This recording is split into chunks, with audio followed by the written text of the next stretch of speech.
दुनिया में तरह तरह के लोग होते हैं।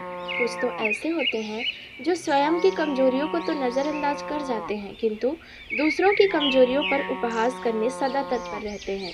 वास्तविकता का अनुमान लगाए बिना वे दूसरों की कमजोरियों पर हंसते हैं और अपने तीखे शब्दों के बाणों से उन्हें ठेस पहुंचाते हैं। किंतु जब उन्हें यथार्थ का तमाचा पड़ता है तो सिवाय ग्लानि के उनके पास कुछ शेष नहीं बचता। आज हम आपको एक अंधे व्यक्ति की कहानी बता रहे हैं जिसे ऐसे ही लोगों के उपहास का पात्र बनना पड़ा।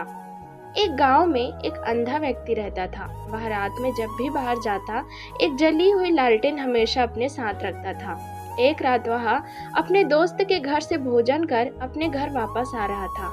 हमेशा की तरह उसके हाथ में एक जली हुई लालटेन थी। कुछ शरारती लड़कों ने जब उसके हाथ में लालटेन देखी तो उस पर हंसने लगे और उस पर व्यंग बाण छोड़कर कहने लगे, अरे देखो देखो, अंधा लालटेन लेकर जा रहा है। अंधे को लालटेन का क्या काम।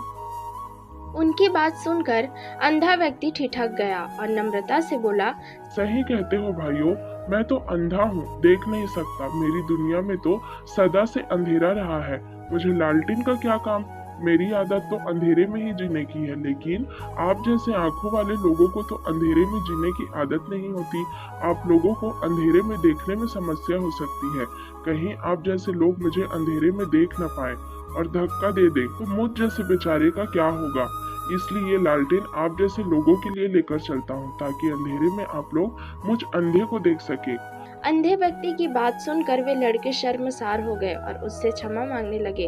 उन्होंने प्रण किया कि भविष्य में बिना सोचे समझे किसी से कुछ नहीं कहेंगे। तो दोस्तों, इस कहानी से हमें यह सीख मिलती है कि कभी किसी को नीचा दिखाने की कोशिश नहीं करनी चाहिए और कुछ भी कहने से पूर्व अच्छी तरह सोच विचार कर लेना चाहिए।